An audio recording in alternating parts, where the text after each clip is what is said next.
Hello everybody, welcome back to the Talking Wolves podcast. We're here for podcast number, I don't know what it is, 8 or 9 is it? No, 10? 10 Well, I mean, no one knows. 9's my lucky number, that would be poetic. It's 9. Debbie or 9. Debbie or 9. Relatively well. My name is Dave, and as you can see, or as you can hear, I've got 2 guests with me today. We'll start off with the regular, Mr. Tom Rouse, Old God of Black. Tom. Hello. Hello, how are you? Exhausted after yesterday, but broadly fine. Broadly fine. We'll talk more about yesterday later. And making his podcast debut, a long time coming, Finerrz. Hello, Finn. Yeah, it's 9 in, that's not bad. Debbie on my lucky number, I'll take that. But yeah, hello everyone. Thanks for having me. Yeah, I reckon he'll become a regular now. Yeah, I think so. Matt, unfortunately. Matt Hooper. How much? Yeah, today we're going to be obviously recapping the last couple of weeks of action. I think the last time we met, we just lost out to Everton, and I think by then we're possibly hoping to maybe get at least one more win. We'll obviously talk about that not being the case. We've got 3 games to recap and all of your questions as well. No biscuits today. Food of choice is Walker's cheese bugles. Bugles. Other crisps are also available. And if any crisp companies want to sponsor us, info at talkingwolves.co.uk. Anyway, we'll start off with the first game of the roundup. Wolves 2, Chelsea 5. A 7-goal thriller, unfortunately. Thriller? Maybe not. Most of those goals going to the away side. Tom, we'll start with you. Thoughts? Absolutely terrible. Yeah. Defensively, the worst performance I've ever seen under Nuno. Mm-hmm. Obviously, Bolly was missing, but then there was the mystery of where the hell Bennett was. We'll come to that again. Yeah. We'll come to that again, obviously, yesterday. But yeah, profiles. Hashtag profiles. And they just looked like they'd never... Obviously, they hadn't played together as a 3, but they looked like they never met each other. Vallejo looked like he never played football before. He looked absolutely terrible. I was very critical of Cody on Twitter afterwards, and a couple of Someone people... didn't like it. No, Dazzling Dave didn't like it, did he? But I think that I think Cody's race is run as a regular in our team. I think we've got to... When we said it in the summer, we said at the end of last season, we have to evolve past playing 3 at the back. And that unfortunately means the end of Cody, I think, personally. Finn? I can see the point. I can't see him ever not doing 3 at the back. Like, I remember you did a whole video dedicated to the 4 at the back, and you can see how it could work. And there's plenty of players that could play in that sort of... you put Sace in there, didn't you? Yeah, the Busquets or all that someone. Or the Sace role as it will become when he masters it. Sace would be so important when we... Eventually, even if it takes for Nuno to leave, when we go to 4 at the back, Sace is the most only important 4 red cards a season, he'll cut there. Yeah. That's his first red card of his career. He's always good for a booking, though. Yeah, That's it was really mad. stupid as well. Yeah. Well, I was surprised when I read that it was his first red card. I was expecting a lot more. But yeah, it was a disappointing performance. I thought, before the game, I remember I was sat in the ground about 20 minutes before kick-off with Mikey Burrows. We actually go into this one as favourites. I was like, oh, there we go. But I think the first 10 minutes were okay, but after that... That was the goal, wasn't it? Yeah. It was a bit like the Watford game last year. Yeah. When there was 2 fairly quick goals close together and then a head killed off the game. Yeah. We haven't been ahead in any game in the Premier League either this season. Only team in the England and all top 5 divisions. How many teams was it? We saw it in the car on the way. 140 teams or something. It's close, 170 teams. Oh. And all the top 5 leagues in Europe. Yeah. It's a bad stat. It's a bad stat to have. But yeah, that game, the way it started, the first 20 minutes or so, was so poor and boring. Nothing was happening. They were sort of sussing each other out, but no attacks. I don't think Patricio had a save to make the first 20 minutes. What's his name? Kepa didn't have anything to do either. And then all of a sudden, at the time I thought it was a bit of a fluke from Tomori. But in hindsight, it was a hell of a strike. But I think Patricio should have done better. I said that as well. But Keeper makes it look nicer, doesn't he? Without guys with no arms, it makes it look better. It reminded me a lot of Hennessy used to do it a lot, where it's like whole body just stretched out. Yeah. Hennessy is 6'7" and jumped about an inch off the floor every time. So I remember goals from like Jermaine Defoe against Hennessy, where they go, "Oh my god, that's an absolute worldie," but he hits the net halfway down. I don't think that the goal that Tomori scored was as bad as that, but Patricio made it look, as you said, a lot better. It was it almost well struck, and he was spinning It was almost like a whip ball to the back post, wasn't it? From where he. I think it probably took him a bit by surprise as well. That's the one thing. Remember the Carriol goal against Ruddy, and Ruddy was just literally stood at Forest. 2-1. Yeah. He just shot from like the halfway line, and Ruddy made it look weird. That was a proper fluke. That was a cross, wasn't it? There wasn't a shot at all. That goal, and then the Abraham goal. Even if he'd missed, the ref could have given a penalty. I don't know. I think Matt was brought down as well. Yeah, that was the thing. The problem is that the defence stopped thinking was such a blatant penalty, and then you've scored anyway. So it was the Tammy Abraham show in the end. Ex-Villa, obviously, someone that we were almost meant to sign last January. It was always written in. Do any of you think maybe we could mount a late comeback? I mean, everyone's proper imagine now, the South 6 goals in the Prem. He's worth what, 2 million, 200 million now? 3 or 4-2 at the time when we scored the second Catroni's first league goal, was it? It did come a little bit too late. I did think if we'd have got the second with about, I think we still had 10 minutes left of the game, did we? With at 4-2, but no, we just didn't look. We were. I don't know, so slow, similar to the Braga game, sideways passing, waiting for our chances. There's no urgency at all. Yes, all right, Nuno, you're consistent with the way you play, no matter if you're 3-0 down or 3-0 up or whatever, but situations in the game lend themselves to, just get the ball in the box, or have a shot, or get the ball bouncing around the penalty area, get them stressed and worried. They threw a 2-goal lead away 2 weeks prior against the promoted team. Mm-hmm. They were bound to be a little bit twitchy, but we didn't make them stress at all. I think they were, and the fact that they scored under that limited pressure that we put them. One of the weakest Chelsea backlines for years as well. It was the first time they went to 5 though, wasn't it? I thought that did I think I put something out before, imagine if I'd have said years ago Chelsea had changed their formation to suit Wolves, but I'm annoyed that they did in the end because it worked. It really did work. They looked a lot more solid, but. Probably one of Lampard's first tactical sort of gambles, and it's paid off as well for his career. They were more organised than us. They knew, even if they'd only turned to this position or this formation recently, but they knew their roles and they carried out perfectly, and they were worthy winners. Yeah, because I always think because we've been playing this 5 at the back for so long. You think if anyone does it to match us, well, we're better drilled. We've been doing it for 2 years, no way can that. But they looked like they'd been playing it for 2 years, and we looked like it's the first time. Yeah. And as you said, the back three had never seen each other before. Oh, God. Yeah.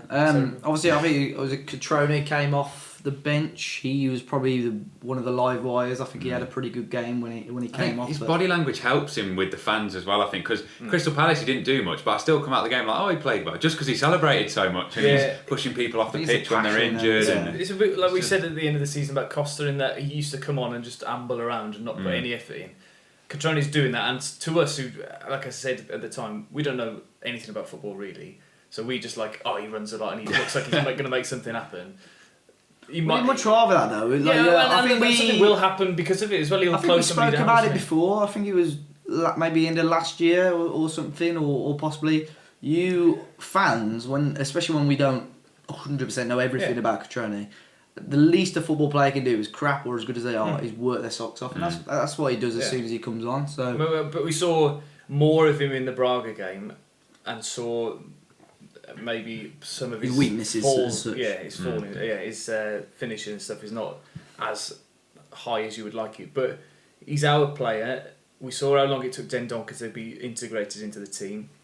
I think it's going to. The fact that he's playing is only because we've had so many games. So I think give him 2 or 3 months. I think he'll be able to add to the team after Christmas. I think he'll be much better, I think. Yeah, obviously moving on to the Braga game, we thought maybe we could bounce back, maybe we could get that opening win in the Europa League, and it wasn't quite to be, was it? No, it was really reminiscent of us playing a top team. Like what Braga did to us is what we used to do to it's only last year, what we used to do to the top teams. They sat back, they defended well, and they had tricky players. I thought they were very technically good and very good at the dark arts, which I think we need to. I've seen a lot of teams defeat us with the dark arts this year, and I think we need to switch on to that a bit more. But that number 90, I think, as I said to you, the down your end, I think there was that dive that really riled up the South Bank, but we can't see anything from our end. I thought there was a penalty in the first half, coming towards the South Bank. I was surprised. Everyone's going mad because obviously the ref didn't give it. I said to the guy next to me, it's not a dive, but it was contact, but it just didn't. It was quite soft. It would have been a soft penalty, but there was definitely contact. It wasn't. The one down our end was a dive. I can tell you that. Right in front of from watching Dazzling Dave's blog, vlog. Not mine. No, sorry. I'm a dazzler.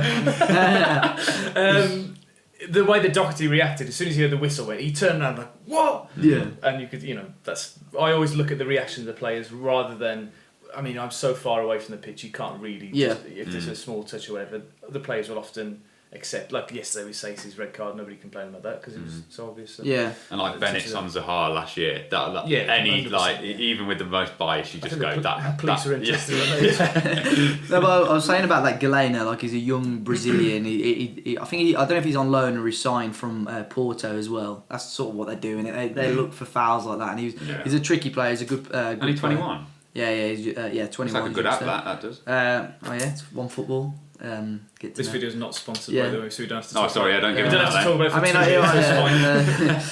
2 years. They do have some good players. I think it was Ruben Neves is one of his friends, Ricardo Horta, who got the winner in the end. But you are right, they soaked up a lot of the pressure and they got us on that counter. One major mistake that we did, and we got punished for it. That game should have been 0-0. Both teams I thought were pretty ordinary going forward. Yeah. But we just made, as we said, Benny. I don't know what he was trying to do there, and the gap between him and the player that blocked it was ridiculous. So how did that manage to happen? Yeah, and then where Johnny was on the pitch, because we were attacking obviously, so he was on the edge of the 18-yard box, the other side. So that was where the spare man was over there, and they were just able to get it forward so efficiently and spare man back post. So but it's ridiculous. That was watching that back. Cody's got the striker, and Bolly it's like. Does he forget there's a right winger or whatever was weird. It was? I know a lot of people, obviously Bennett got the main blame for that, but when I watched that back, I thought, Bolly, like as a defender, you've got to balance both of them. You can't run to the one guy. I did think that, but I think Joe Edwards said something about Bolly's run and he got pelters for it, about that. But I think if he sits in between the two players, I know it's a very, very difficult decision for him to be in, and obviously he's opted for that one, and the other guys put it into the back of the net. So, but yeah, as you say, it's the one major error that we made during the game. We got punished for it. I think as well with the result in the other game in the group with Besiktas losing to Bratislava. There's a bit of pressure on the next game, isn't it? Well, and we also thought, we'll get at this group easy. We'll beat Bratislava, and then Besiktas, the top seed, go and lose to them. I'm not confident going to Besiktas in the next game either. That is the next game, isn't it? Besiktas, and then Bratislava at home.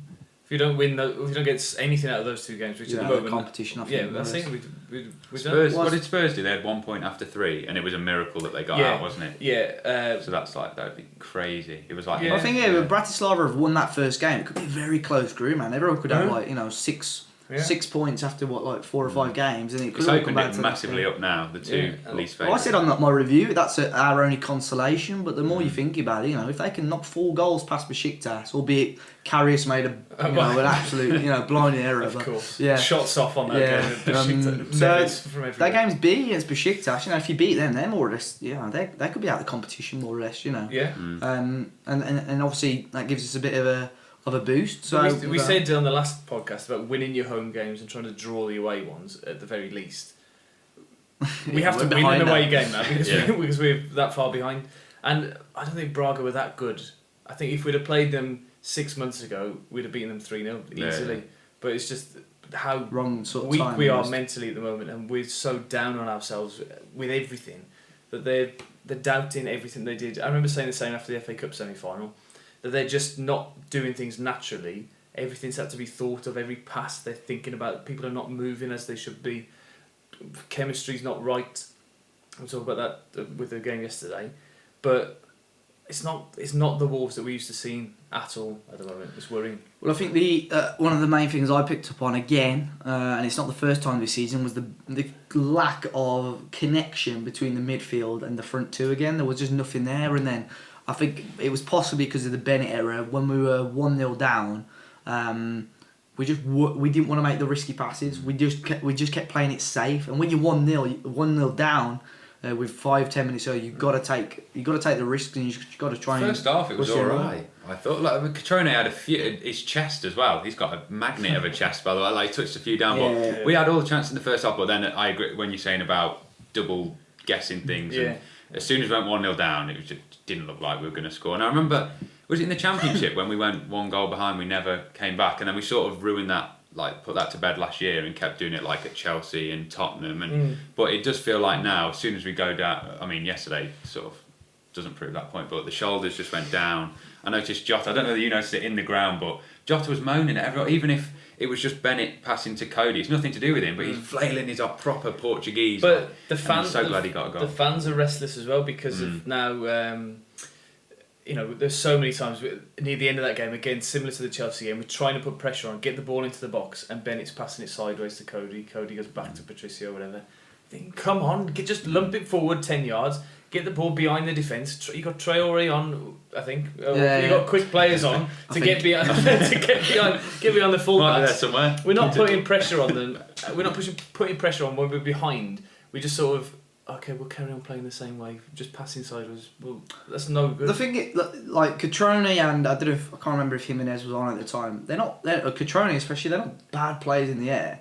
If you are playing that long ball, if you say for argument's sake you sort of aim for the corner. Even if they misses the header and it goes out, you box him in. You've got them within sort of 5-10 yards of the goal. Yeah. You just got to gain yards. As you say, when you pass it across the back three, and when they were worried, they didn't want to push the envelope. They didn't want to make that risky pass, and that's why the fans were getting more restless. But if you don't get the ball in the box, you're not going to worry the defence at all. If you because a failed header, a missed interception, false kick or whatever like that, the ball's in the box still, and then you follow it up. But we don't get plays in the box, so you've got the wingers going down the side, and then you've got Jimenez and Jota sort of ambling on the edge of the 18-yard box. We're screaming out for that. We're screaming out for that creative advanced midfielder, aren't we? If only some of us said we should have signed one. But you see, especially going back to the Chelsea game, that second Chelsea goal, it must have been at least 2 minutes where we were screaming, "Get out!" They boxed us in, cross after cross after cross, and we were like, "Just get out!" Just hoofing. And and it was just like cross. They kept us in, bang, and then it was a great header to be fair, but it was just like there was a failed clearance from Cody. He went straight to the edge of the box and then managed to get it back in.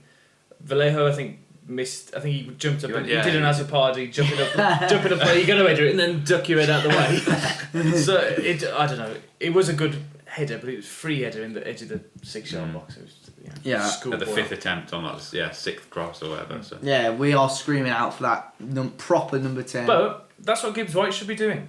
Gibbs White is that he does correct turns though. Leave him alone. Don't get me started on Gibbs White. I don't know why he played instead of Moutinho on Thursday either, because I thought he was alright coming on against Chelsea. As soon as he went off, we conceded.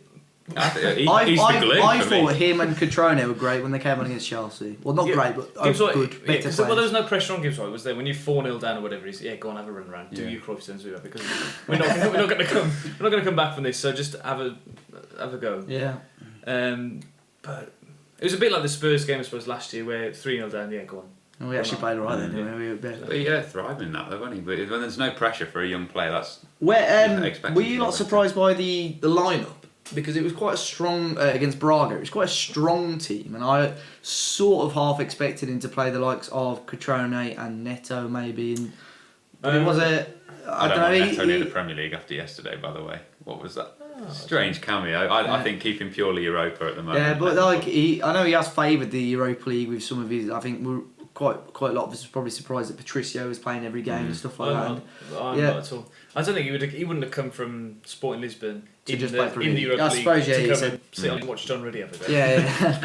But he did start a very strong team against Braga, despite us just coming off the back of that heavy defeat and obviously going to the game. I think as we mentioned that we were hoping that it was going to be a bounce onto the Premier League game and get these first, and that's why Wednesday against Reading is another questionable one. Do we play the first team, or do we rest them because they've had such a tiring couple of months? It's a difficult one because we haven't got any points on the board, but we also haven't got any wins in the last couple of months either to get us really going. So I think with the lineup in that Braga game, it was strong, but that tweet still sticks in my mind. I think it was at Huge Wolf how we were actually playing. There was no midfield. He was, but literally, if you could have taken that out of my mind, he was reading my mind with that. Like, correct, if it was a he, I don't. Is that the average? Was that a proper thing? Was it the average formation? I don't know if no. He was taking the mick. I've got the app and you can move players around, but there was no. There was one point where even me and my dad were talking about it. There was back six. Gibbs White left mid, and if you're talking like FIFA formations, so like right wing Dendonka, who's brilliant, but he's not mobile. He's not like a winger, is he? He's not going to take on a man. He's going to. And then Gibbs White was like left mid, and then there was no midfield. And there's one where Neves got the ball straight from the goalkeeper, and there was just this hole. It was like they were playing, like that game in primary school where you all know, like where there's that parachute, that parachute. It's like they were all ready to put a massive parachute in the middle of the pitch. They were all around the edge. The thing with Dendoncker, I think they want him to be the high press. I think they want him to press the defence. Played centre back the first few games, and now he's playing attacking midfield. It's like he needs to be centre of the back three. I think I would. It's a shout Because I think he did the first. Well, he definitely. Sheffield Wednesday and Leicester, wasn't it? He played the right of the back three. And I think he does that for Belgium. Still had a few. Yeah. He played centre mid for Belgium last international break, but he was down as a defender before. World Cup he played centre back, didn't he? Yeah. I think I'd be so tempted now to just throw three at the back out the window. Particularly against Reading. I think Reading's a free for all. We can just have an experiment and four at the back. I'd have four at the back, one in front, two in front of them, 1, 2. Is that enough players? If they ever do it though, it's going to have to be that sort of slow transition, isn't it? As in, because basically 4 and then a 1 in front is close to a fight. Well, we're not going to counter like we do with wing backs because we won't have the cover, behind.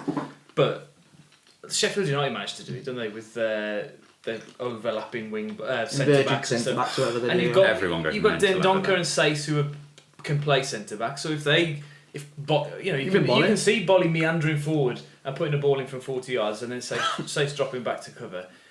We've got, better teams are more fluid and more dynamic, and we are not, and that's why we never get on the front foot either because we're playing so deep. We keep possession, going backwards, sideways on the edge of our own box.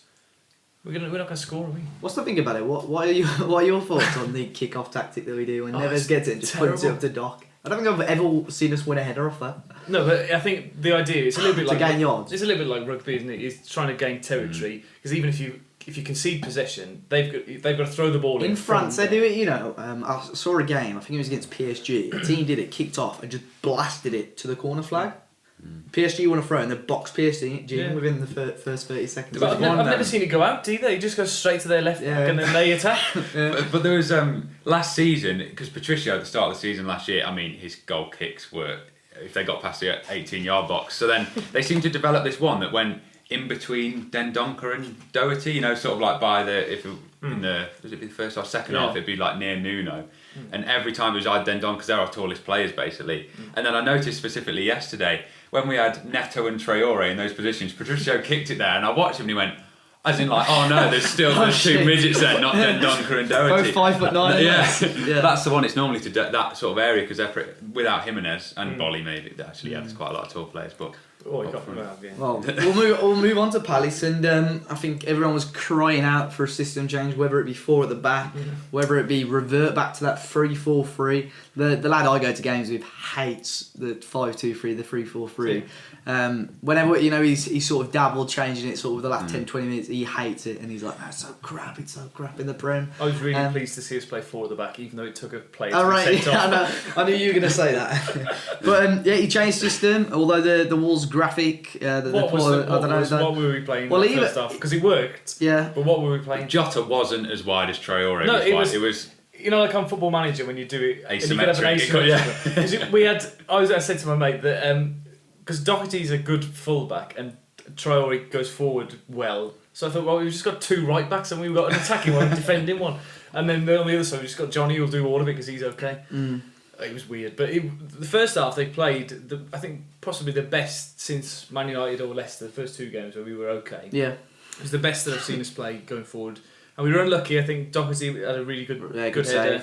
A couple of blocks off the line. Jota as well. Dendoncker off the line, which, honest to God, like this much further, it would have been definitely a great goal. He beat the keeper, didn't he? Yeah. And then the 1-2, Jota and Jimenez, that was one of our best moves. Unfortunately, in the ground, that looked like more of a sitter. It was actually sort of harder watching it back on Match Today. Straight at the keeper. There was a couple of times as well, or one time in particular, where we were under a lot of pressure in our box. Just playing it out. And we managed to play it out like Sace. Sace and that's Johnny, what happens when you get a centre back that's comfortable on the ball, like a proper ball playing centre there. And a left-footed player on the left side. Well, that was if we go back to the formation. So Wolves tweeted out at the start of the game, and they'd put standard back 5, the standard formation that we've been playing this year, but they put it as if Jota was playing it as a number 10 and Adama and Raul were up front. It wasn't. And I was there like, oh, And here where we were go. Molly and Sace on the thing? They were on the, Did they on the nearly get left and the everything? right. No, Did they get it right? I don't know. I think Bolly was. I mean, I can't remember. from Yeah, memory, but I was there like, oh, Jota in the hole and Adama up top, like, cause I can't remember when it was, but I said about Adama, like, I would be interested to see. Obviously, he's had a little bit more time to mature and stuff now. I would be more interested to see him up top. And then like everyone in the comments, no mate, it's 3-4-3. And then one person said it, and then like another four. All right, mate, I get it now. It's 3-4-3. Right? I was annoyed that when I saw that because I think we spent all this time. Right, Troy, you're a right wing back now. Go and try it against Punic and Crusaders and all these teams. Stick him up front. Right now, go up front. Now you've learnt finally, disciplined. And now go. He is so frustrating. He's so thick as well that you can see he hasn't got a clue. In a good cross, Tom. About what you put one good cross in. I got back on the coach after the game and this bloke was going, if you're saying Traore's rubbish, you want to have a word with yourself. And I went, he is rubbish. Because he should be able to do that 10 times a game. Nah, De Bruyne does that yesterday. Everyone's like, oh. No. Well, you said earlier, I don't know if you said it on here, but he miskicked that cross. He didn't mean to whip that in like that. It hits his heel, doesn't it? It's it's the strangest cross. Yeah. Like if you've done it on FIFA, you got have you not seen his cross completion rate? He's got double the amount. Double De Bruyne's percentage. Right. Go on, Tom. He has got better. 200 million minimum. He has got better. He's got better at crossing. His decision making is better. But I watched him closely yesterday. He stood still. I've never seen a footballer stand still for as long as Traore stood still yesterday. He lost the ball on the edge of our 18-yard. Well, apart from a goalkeeper. Shut up, Finn. He lost the ball on the edge of our. Well, the Palace's 18-yard box. It's 1-0. We're still in the game. And he stood and watched them attack. And it wasn't until they got to the edge of our box that he thought, oh, better go back. And he started jogging back. And then they were bypassing him as well at points last when we were trying to get a goal. They were coming inside and passing it in. Neto was going to Catrone rather than the space that Adama was in. Mm-hmm. He was, and I've said it before. He's only good when he's on Nuno's side. He didn't have. Because he's got someone in his. There is actually something in that. Yeah. And I felt I was shouting instructions to him yesterday just to give him something. Like move now. But I don't know if you could turn around. He's put an NES. Cheers, an NES. Yeah. He's pulled out an NES Adidas coat. Yeah. Profiles. He crosses one in from 40 yards. He scores. Turns down. Cheers, Tom. Runs over to the manager. There's the material. Yeah. No. It was an easy. Well, it papered over a lot of Tom's got a PS4. Cross. They're on the attack. The Dharma just randomly slide tackles in the middle of the pitch. The controller's unplugged. No. First half, as you say, was good. It was one of the best performances so far of the season, and we were unlucky not to be one up. As I say, Guaita made a couple of good stops. Second half, 40 seconds. 40 seconds. Like, you know when I don't know. Obviously, I was watching it on a stream, totally legal. And you know when they scored, and I'm just there like, I'm just gonna wait for VAR to rule this one out. Well, the blokes next to me were calling for a foul throw, and they were going, "It's a foul throw." Mate, you never get a foul throw in the Prem, do you? No, but then I was also penalty. We're not going to get a foul throw if they don't get that pen. I was thinking, do they check for foul throws on VAR? Because I was just listening to the Football Ramble now. They were talking about phases of playing. How far back do you go? But I mean, we can't complain that Bolly got beaten twice. Mm-hmm. Unlucky, I think. It was a deflection off Martinho and then off Dendoncker and then in. Yeah. Something like that. Went down as an own goal Dendoncker for my FPL. Yeah. -2. Yeah. Yeah, it was unfortunate. But then the reaction to that from everybody was terrible because their heads dropped, like we said before. But then Nuno went back to a formation that hasn't worked. I didn't understand that at all. I did not understand that at all. Playing really well first half. Keep it the same. All right, you got unlucky, deflected goal. Well, when he said Neves is coming on, I said, I reckon what for Martinho then, like more or less straight swap because I thought Martinho and Dendoncker it's like version 2 of Neves and Say sort of thing. I know Dendonker's not been brilliant, but I thought it could work. And Neves is coming on. I said, it must be for Martinho, and then he withdrew. Who was it? Doherty. Yeah, I was like, what is he doing? Why? We haven't won a game with this formation. So why are you switching back to after we've gone 1-0 down? So it did work for long periods, the second half of last season and the European games this year. But I think we could have played any formation beating Punic and Crusaders. So that's nothing to be said about. It was just, it was like I remember watching Wales in the Euros, and as soon as they went 1-0 down against Portugal in the semi-final, Chris Coleman went, "All right, get Robson Kanu, get off, get Vokes on, we'll just lob it up to them." Managers panic when their plan doesn't work, even though he was going so well. They panic. I think even good managers like Nuno, I think he's shown himself to be tactically inept a couple of times this season, and substitutions we've spoken about in the past. I don't think he got them. You're right about that. That thing, like, it's a total tangent here on Football Manager. I've got a tactic that I know works. As soon as I go 1-0 down, I used to change it, and nothing would work. Yeah. But if you're playing well, even if you go 1-0 down, what are the chances that you're gonna play well again? But how quickly after the goal did he change? I think it took 5 or 10 minutes. They scored obviously 46 and I think 55. They had the better of the second half. You've got to say it was easy to judge who was having the best because of where the seats are in Crystal Palace. First half I was facing that way, and second half I was facing that way. Facing that way. That's where all the action was happening. Couldn't see anything. Massive pole in there. Well, think about the person behind you. They couldn't have seen. Mate, honestly, I feel so bad. So then I'm sat on, when the chair's like folded up. And it's like that. I'm sat on this bit, and then I can't see anything. And I'm like, well, I was like, screw it. And I stand up, and then someone sat on my knee, and I was like, what is going on? Like this. Hello, Santa. Like this ice. So I'm like sat halfway, and then he sits back on his seat, and then I can't get up because he's I thought there was a lot of leg room at Palace. Just to say, a lot of leg room. I need to rebuild it, don't I? I'm glad I didn't go because if I put a tree, I was doing a limbo in his toilet. It's alright. There's enough room for you. But the Wolves is awful for leg room. Palace was awful, but you want to try South Bank? You were talking about coming to the South Bank earlier. How is it? The leg room now is ridiculous. Is it the bar getting in the way? It's crap. Yeah, mate. It's weird because standing up, it feels like you got more room. Sitting down is an absolute myth.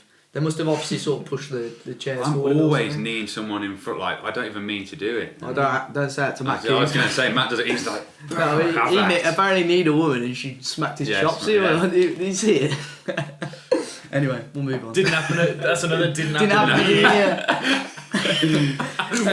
But yeah, we'll go on. Wolves obviously in the end. Sace red card. I mean, we were talking about it earlier. First red card of the year. As soon as he got booked on that side where Zaha was, I was there like, they were all you're getting sent off. Was Johnny booked as well? A lot of them snapped Zaha at some point or other. He might have done it. He does, mate. He does well though, Zaha. To not saying he's a diver or anything because he does get caught, but he I can tell he gets in the ref's ear. Like, whenever they got the ball, he'd go mad at the ref, like if they got kicked out or whether it's their throwing or not. Yeah. And I think the ref will, sometimes you can intimidate refs and they almost feel obliged to give you a decision. And since he came out saying I don't get protected, it's amazing how much it's shot up in. But he was he was good yesterday. He did give. I can see why so he gives teams headaches, and we did struggle at times on the left. I think Johnny did a fairly decent job at dealing with him. Well, when he was on our side in the first half, just the power on Zaha. They swapped him about 20 minutes in, didn't they? He's tall as well. He's got a little bit of height as well, so his legs just so long. And he's constantly like a terrier going at the ball. When Johnny had it, he wasn't giving him a second to breathe. I think Johnny did really well yesterday. I think, in fact, over the last couple of weeks, when we've said how poor Vinagre looks against Torino and then Everton, I think Johnny stepped up and thought, right, this is my chance to be the senior pro and to take my role and make it my role again.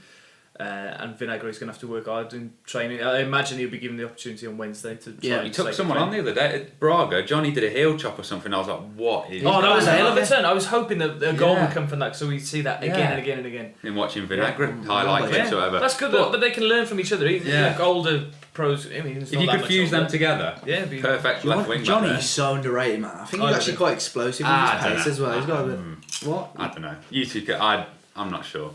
Johnny? I think when we play top 6 teams, like especially last year, it was unbelievable. But going forward, he has proven on the last few games. But going forward, I never feel like he's going to do anything. But I think definitely against Braga, he improved. He's the best reader of the game in our defence. Yeah, massively defensively. But I never feel like it's sort of like Doherty Traore. When we need a goal, you may as well just get. I think he links up well. I think Vinagre is better at that stuff because he does the fake shots and low. I like Vinagre's sort of attacking impetus and stuff, but. I think it'd be worth during a game swapping fullbacks because everything comes down our right hand side. Everybody knows we attack down the right because we've got Doherty or Traore down there. Johnny's going to sit pretty much and not do anything. But if you swap it and then I would love that because I've seen it twice now. With Dharma, I think it was Crusaders, where all he's doing is running down the wing. They know they're going to double, triple up on you. Yeah. He did it once against Crusaders where he got the ball and ran across the box and no one could stop him because as soon as you stick out a leg, he's going to win a set piece or a penalty. Yesterday against Palace, he's going down. Yeah, well, free kick or penalty.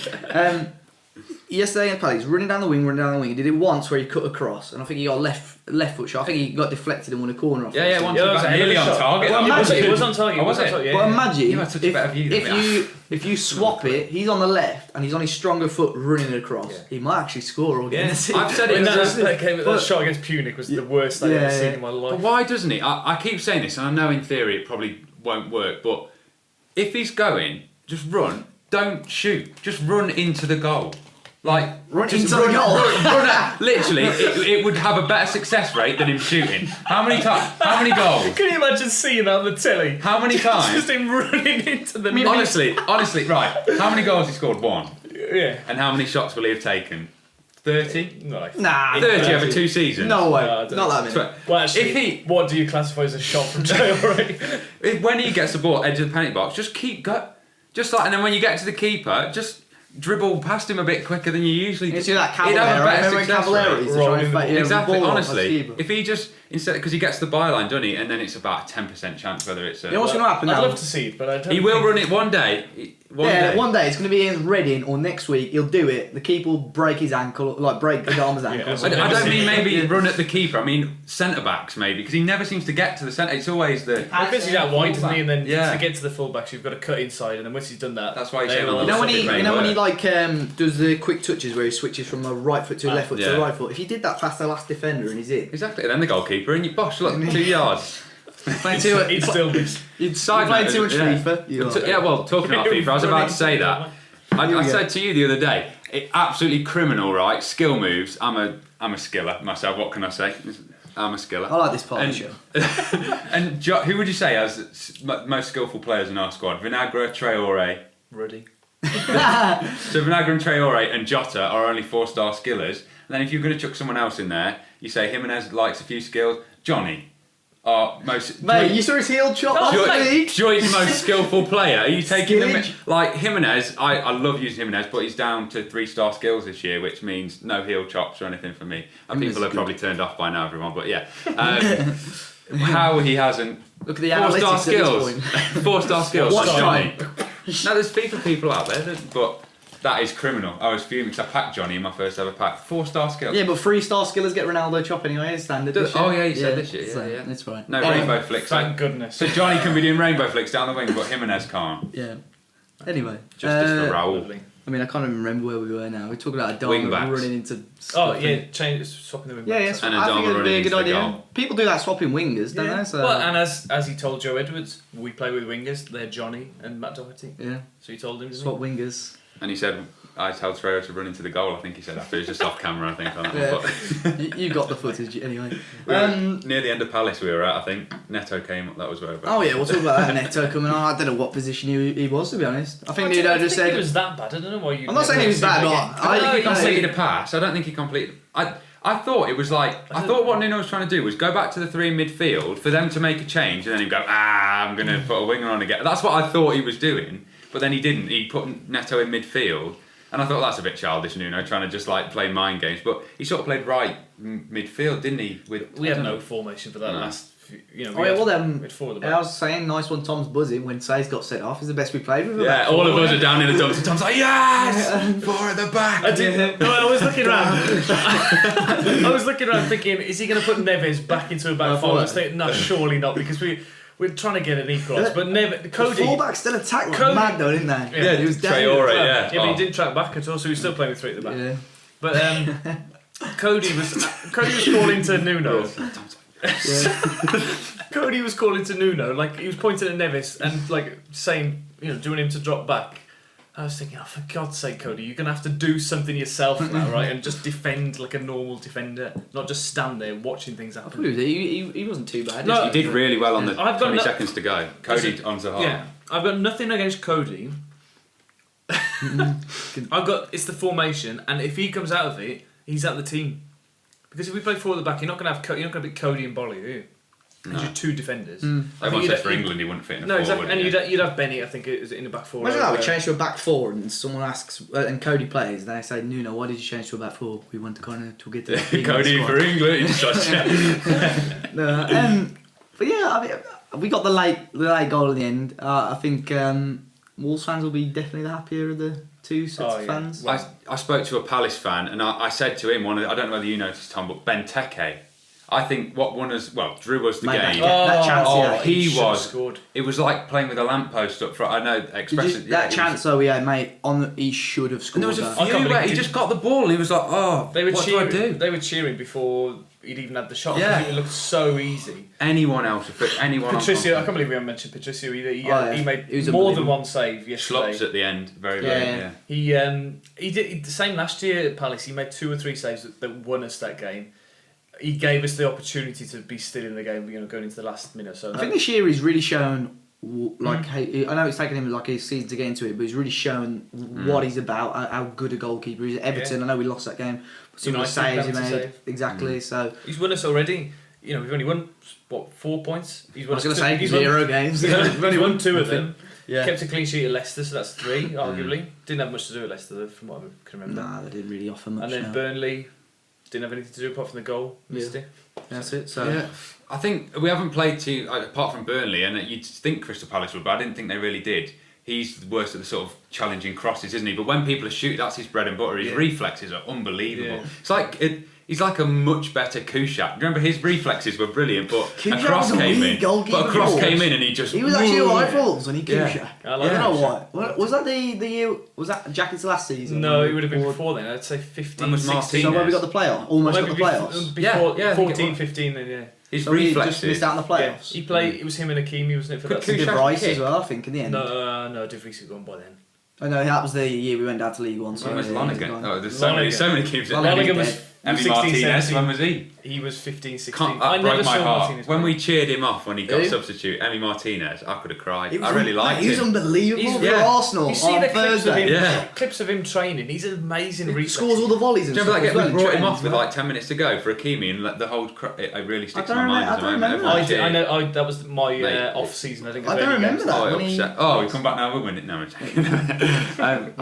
He chose Nuno over his... We won't mention it. But no, I was going to say... She won't. But yeah, Benteke I thought was awful, and then Traore whirled the De Bruyne I was cross, worried and that about was it. Benteke coming on because I thought he was going to pin Cody up like Abraham did, like Mitrovic and all them big strikers. We said on the preview, like the last 4 or 5 games, I'd talk about a key player on the preview and they'd scored, and anyone that I put on the thumbnail, at least one person had scored.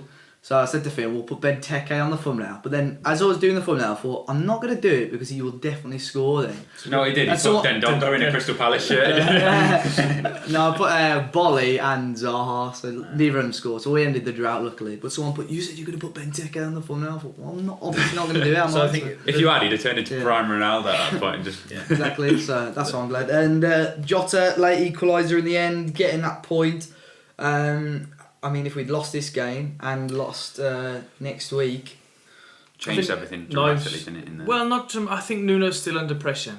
A lot of pressure. But as in, like, in the crowd, sort of imagine how down it had done, and then all of a sudden it was... A little bit, but still, to me, as soon as we scored, great, but it papered over a lot of cracks in that second half. We was daylight robbery, really. We didn't deserve to win.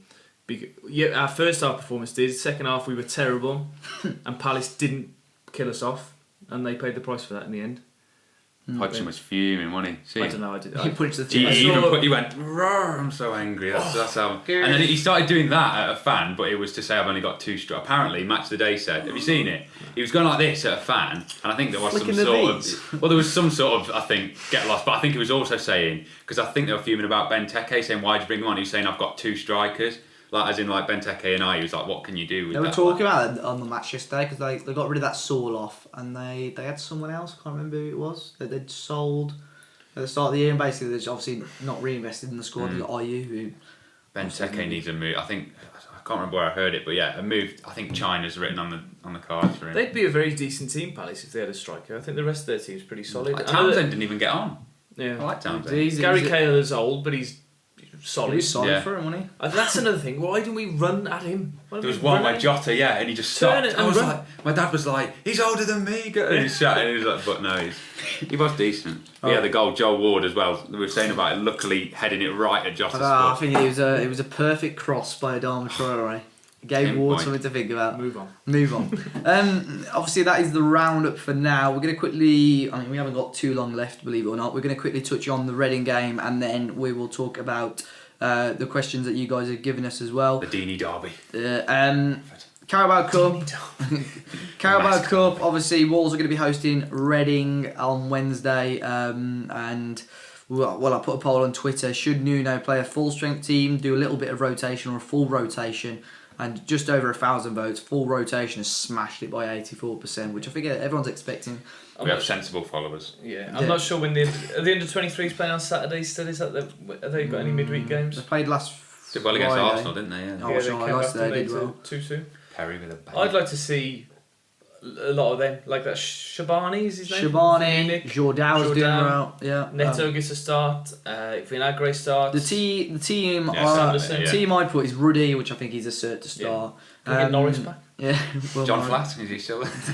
Adama or Doc at right wing back. I have put Adama / Sanderson because I thought he was okay in Centre China. back. He's a centre back. He did play right back in China. Yeah, exactly. Yeah, he did. I think he suited more. Vallejo, Cody and Kilman. Vallejo / Bennett. Cody's Well, I got think to have a Bennett's run off with Nuno's missus or something. I don't know what's going on there. That was we didn't mention that. That's it, his missus is called Profiles. Yeah. Profiles Espirito Santo. Why did you play Profiles? Oh man. Put Vinagre at left wing back, Jordão, Gibbs White and Neves in the middle, and Catrone and Neto up You top. got to rest Neves. He didn't play that. Well, who goes in the middle with Jordão and Gibbs White? Anybody? Me? No, after that Molyneux Pull the performance, string. so- No, I think, maybe what? You and Gary play wing backs. What? Depends how serious they're going to take the Carabao, and I don't think it'll be very. I will don't it? care. I think no. I mean, For the last 2 years, he's played a backup team. We've actually I'd rather done just see a alright, nice haven't we? kick about with all the Lads. yeah, just sort of a few step overs and stuff. I mean, I'm happy. Reading are going to come and think we could nick a win here because we're so They low. won on- more than us. Well, yeah. So why not just right? If we lose, we lose. I'd play the kids, all kids. No senior players at all. Anyone. apart from Ready. No one over the age of 21. They've got to be in the stands. But yeah. Give them a rest because they have not Yeah. had a rest at all. They've been flogged and they've gone on an international. So do you break. reckon there should be the only first team player then? Cody? I think no, he's... no, rest him. What about Catrone? We play Catrone. Maybe. Yeah, because he has. Catrone and Neto up front. I'm fine with that.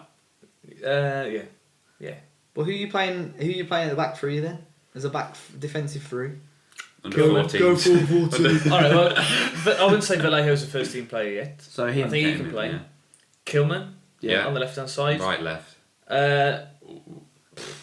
Go on. You're saying it, Raoul, as long as it's not Cody. Can we just have a look at the squad list? I don't know. Right, it's Who not, plays- it's, not my, Cody. it's not my job to pick it, but it wouldn't be Cody. In fact, I wouldn't be playing 5 at the back tomorrow. I'd play 4 at the back. Who's Who's that one matter? from City Yeah. that we got? Ed Francis, is He's it? not, Yeah, been, yeah, play- he's- he's not been Ball playing. playing centre back. He's good on Football Manager. Of course he is. Like 14 passing as a centre back. That's because he did the stats. Yeah.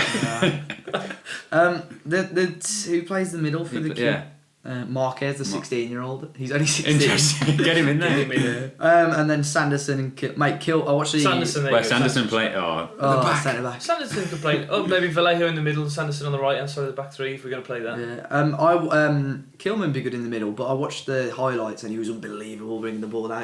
Really? Against You Arsenal. said you he were was getting a so sandwich next to him as well. He's a big guy. Oh yeah, The man. He's like Sainsbury's. double the height of me. I didn't like him against Punic, but I mean, Grew into it, didn't he? Yeah. Yeah, I think so as well. Give him a chance. Who plays up front now? Samuel. Shabani and Austin Samuel. Sorry, I meant Amanda Austin sent me Samuel the put other day. something a bit cryptic on his Instagram yesterday. Something about give me a chance or something like that. Whether he's He'll be his new girlfriend. There's a lot of debate. It'll be very interesting to see how he sets up on Wednesday, and I think it'll be let's get interesting to knocked see.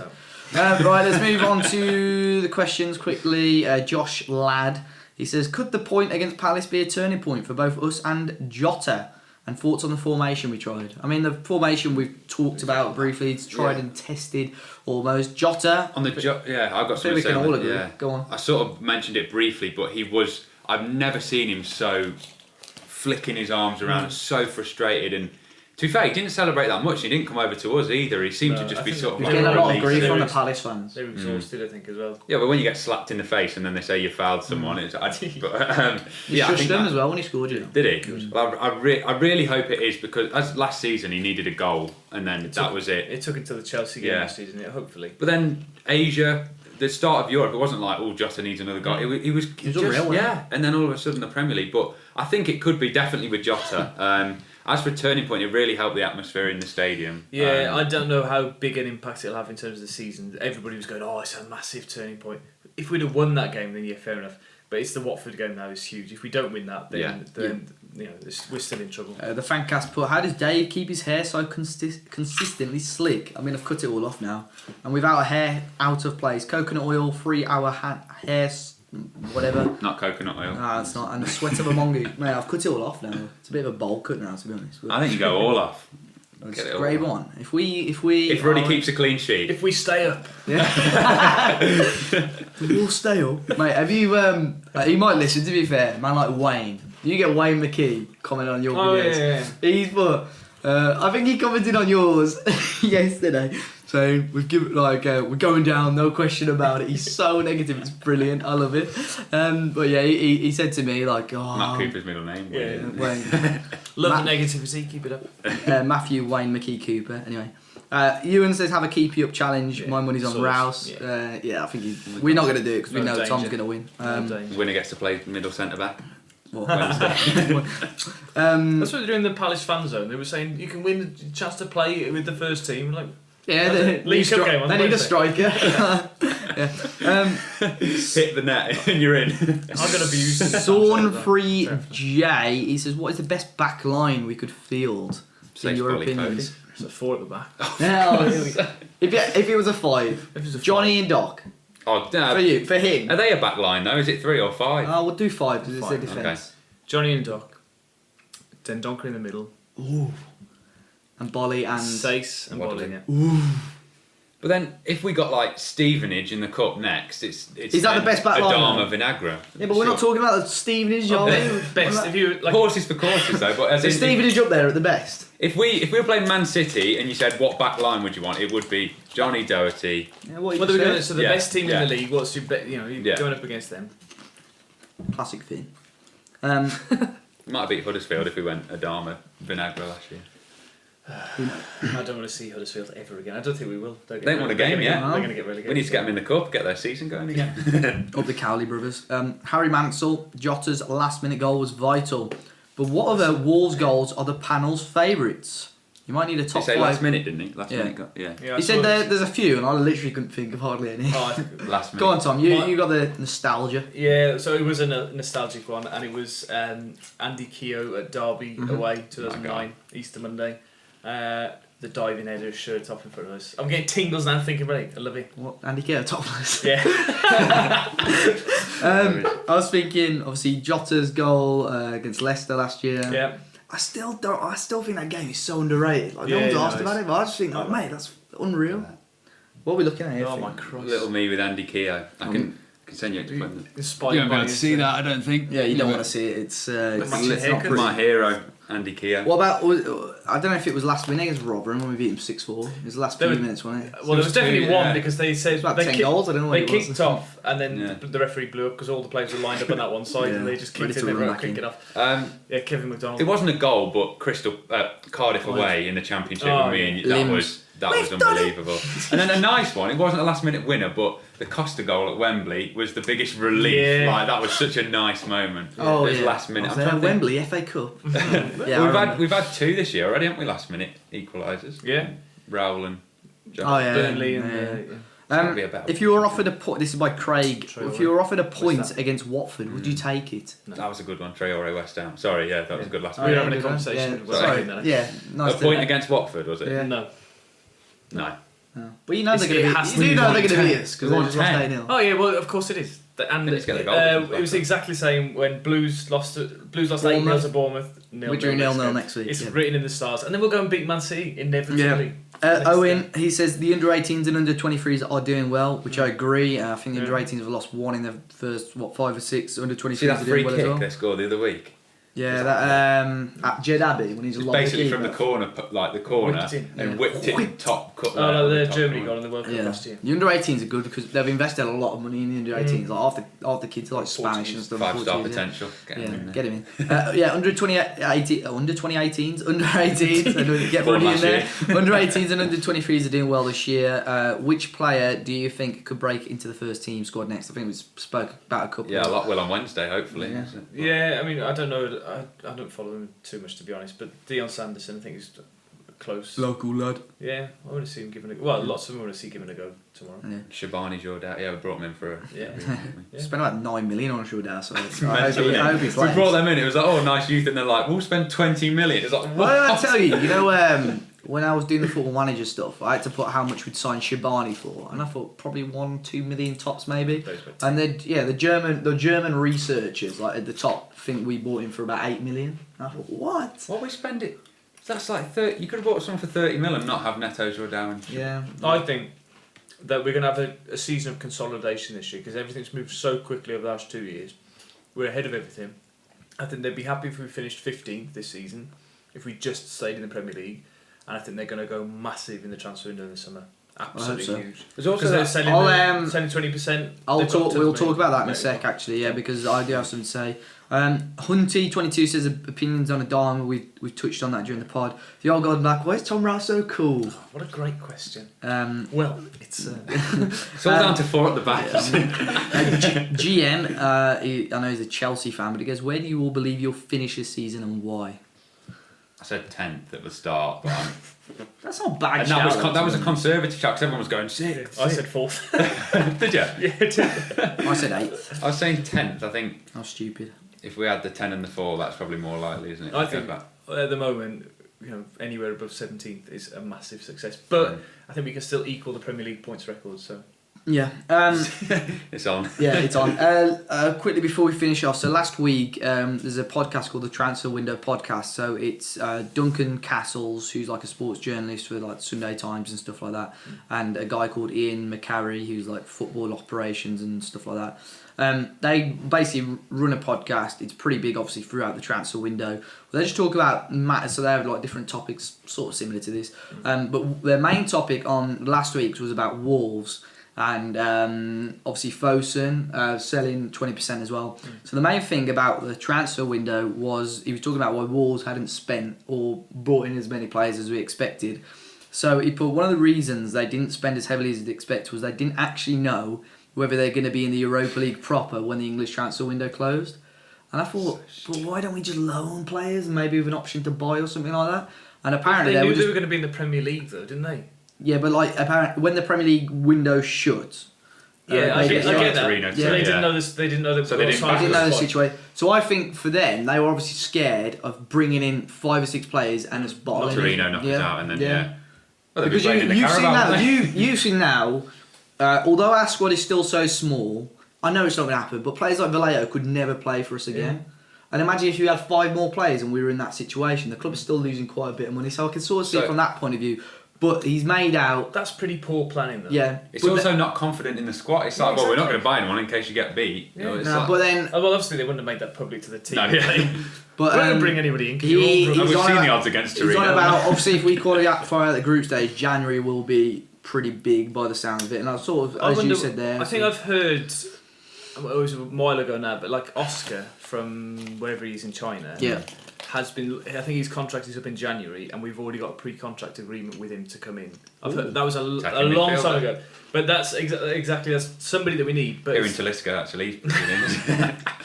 Yeah, but I think we might have things in place, loans or whatever, to just typed in Oscar Wolves. It comes with Oscar and the Wolf, record producer. Get him on Spotify. Yeah, shout out Oscar and the Wolf.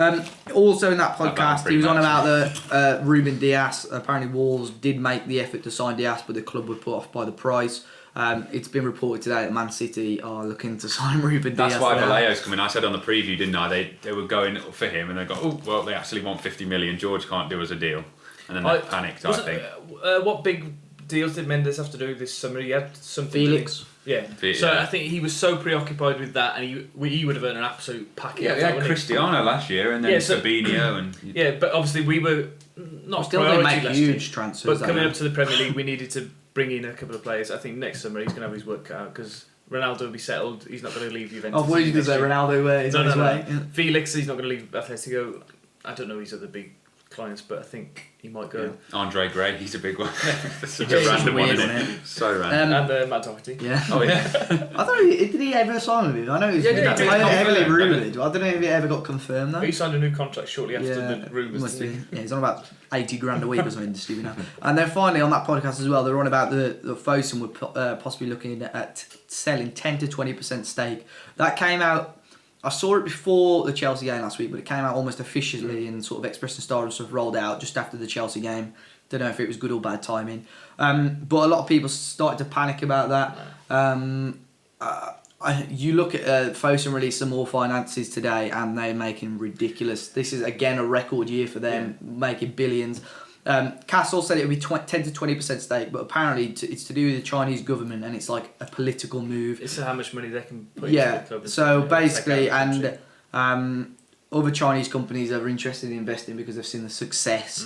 So it's nothing to do with Fosun's commitment and the investment with the club. So I think a lot of neutrals are looking at what's happening with Fosun now because they've been national news for the last week or so with Thomas Cook.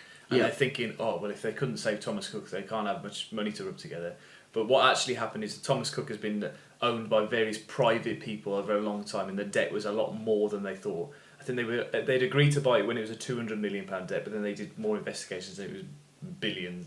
Debt. That's why they released a statement apologising today, Fosun, because I think they were interested, but they just couldn't do anything with it because I think that's such a mess. Yeah, I mean they're a multi-billion.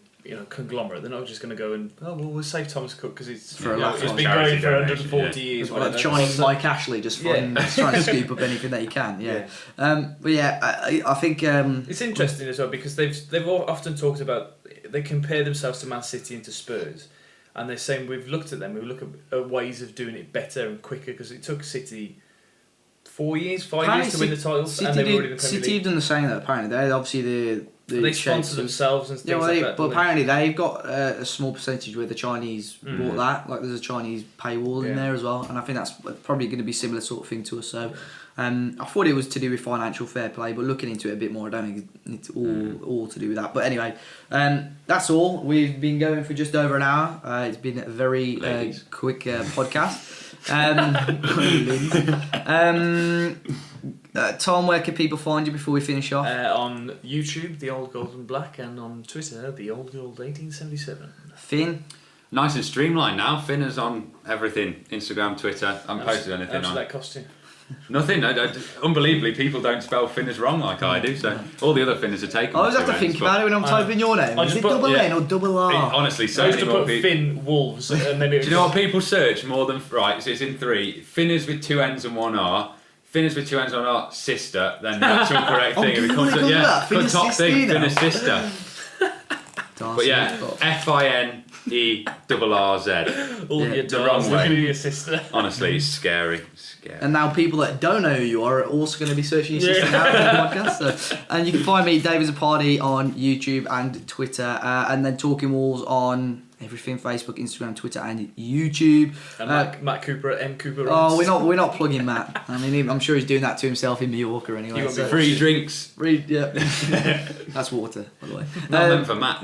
This was free also. Thank you, Tom. Thanks for watching anyway, guys. Be sure to hit the like button down below. Subscribe to the channel if you're watching on YouTube, and leave us a rating if you're watching or listening rather on iTunes and Spotify. But until next time, hopefully by then Wolves have taken the lead in the game and obviously won a match as well. Tom Rouse doesn't seem too convinced anyway.